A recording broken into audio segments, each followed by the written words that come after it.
രാജ്യത്ത് കൊറോണ വ്യാപനം റിപ്പോർട്ട് ചെയ്തതിന്റെ ആദ്യ നാളുകൾ പിന്നിട്ട് ഒരു വർഷം കഴിഞ്ഞിരിക്കുന്നു. കൊറോണ വ്യാപനം മൂലം അപ്രതീക്ഷിതമായാണ് അന്താരാഷ്ട്ര വിമാനയാത്രകൾക്ക് വിലക്ക് കൽപ്പിച്ചത്. ഇതിനു പിന്നാലെ കോവിഡ് കാലത്തെടുത്ത ടിക്കറ്റുകളുടെ കാര്യത്തിൽ പ്രവാസികളെ പിഴിയുന്ന എയർ ഇന്ത്യക്കെതിരെ നിയമ നടപടിക്കൊരുങ്ങി പ്രവാസി സംഘടനകൾ രംഗത്തെത്തിയിരിക്കുകയാണ്.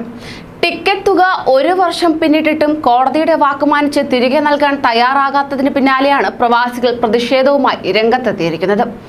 പ്രവാസികളുമായി ബന്ധപ്പെട്ട വിവിധ വിഷയങ്ങളിൽ കോടതികളെ സമീപിച്ച് അനുകൂല ഉത്തരവ് നേടിയ പ്രവാസി ലീഗൽ സെൽ ടിക്കറ്റ് റീഫണ്ട് വിഷയത്തിൽ വീണ്ടും കോടതിയെ സമീപിക്കാൻ ഒരുങ്ങുകയാണ്. ഇനി ഒരിക്കലും എയർ ഇന്ത്യ പ്രവാസികളെ പറ്റിക്കില്ല. അത്തരത്തിലൊരു നിയമ നടപടിക്കാണ് പ്രവാസി ലീഗൽ സെൽ ഒരുങ്ങുന്നത്. വിമാന ടിക്കറ്റ് എടുക്കുകയും കോവിഡ് പ്രതിസന്ധിയിൽ യാത്ര ചെയ്യാനാവാതെ വരികയും ചെയ്തവർക്ക് ടിക്കറ്റിന്റെ മുഴുവൻ തുകയും തിരികെ നൽകണമെന്ന് സുപ്രീം കോടതി വിധി വന്നത് PLCയുടെ പൊതു താൽപര്യ ഹർജിയിലായിരുന്നു. എന്നിട്ടും ഇതിന് തയ്യാറാകാതെ എയർ ഇന്ത്യ പ്രവാസികളെ പിഴിയുന്ന നിലപാടാണ് സ്വീകരിച്ചിരിക്കുന്നത്. റീഫണ്ടുമായി ബന്ധപ്പെട്ടുള്ള പ്രയാസങ്ങൾക്ക് പരിഹാരം കാണാനായി പ്രവാസി ലീഗൽ സെൽ ഖത്തർ ചാപ്റ്ററിന്റെ നേതൃത്വത്തിലാണ് ആഗോളതല ഓൺലൈൻ മീറ്റിംഗ് സംഘടിപ്പിച്ചിരിക്കുന്നത്. ഫെബ്രുവരി 28-ന് ദോഹ സമയം വൈകുന്നേരം 7-നാണ് സൂമിൽ യോഗം നടക്കുക.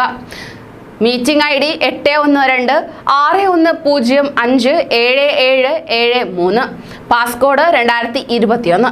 ടിക്കറ്റ് റീഫണ്ടുമായി ബന്ധപ്പെട്ട കാര്യത്തിൽ PLC നൽകിയ പൊതു താൽപര്യ ഹർജിയിലാണ് യാത്രക്കാർക്ക് അനുകൂലമായ വിധി നേരത്തെ തന്നെ നേടിയെടുത്തു കൊടുത്തത്.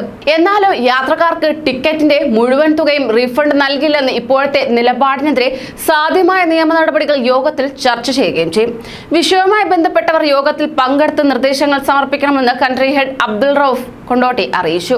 കൂടുതൽ വിവരങ്ങൾക്ക് 55443465 അബ്ദുള്ളാപ്പൊയിൽ, 55379527 ശ്രീമർ PH എന്നീ നമ്പറുകളിൽ ബന്ധപ്പെടുകയും ചെയ്യണം. ഡൽഹി ആസ്ഥാനമായി പ്രവർത്തിക്കുന്ന കൂട്ടായ്മയാണ് PLC. ലോക്ക്ഡൌൺ കാലാവധിക്കുള്ളിൽ ബുക്ക് ചെയ്ത ടിക്കറ്റുകളുടെ കാര്യത്തിൽ 15 ദിവസത്തിനകം റീഫണ്ട് നൽകണമെന്നാണ് സുപ്രീം കോടതി നേരത്തെ ഉത്തരവിട്ടത്.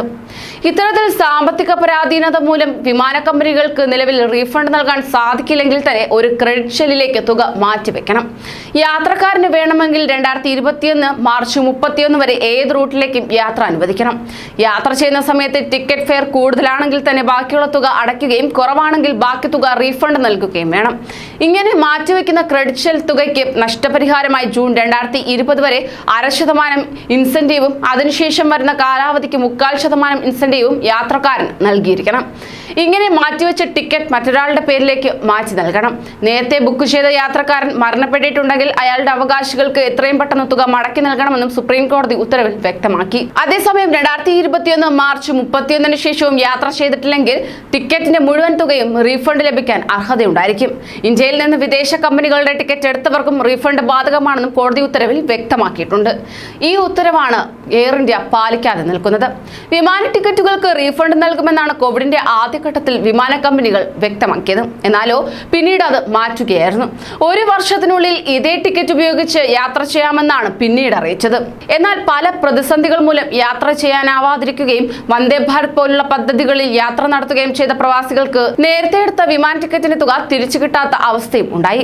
ഈ ഘട്ടത്തിലാണ് പ്രവാസി ലീഗൽ സെൽ സുപ്രീം കോടതിയിൽ പൊതു താൽപര്യ ഹർജി നൽകുന്നതും യാത്രക്കാർക്ക് അനുകൂല വിധി ഉണ്ടാകുന്നതും. എന്നാൽ ഇതിനു വിരുദ്ധമായാണ് ഇപ്പോൾ എയർ ഇന്ത്യ ഇക്കാര്യത്തിൽ നടപടി സ്വീകരിക്കുന്നത്. ടിക്കറ്റ് ബുക്ക് ചെയ്തവരോട് തുക മടക്കി നൽകാനാവില്ലെന്നാണ് അധികൃതർ വ്യക്തമാക്കിയിരിക്കുന്നത്. ഇതിനെതിരെയാണ് ശബ്ദമുയർത്തുന്നത്. കൂടുതൽ പ്രവാസി വാർത്തകൾക്കായി ഈ ചാനൽ സബ്സ്ക്രൈബ് ചെയ്യൂ.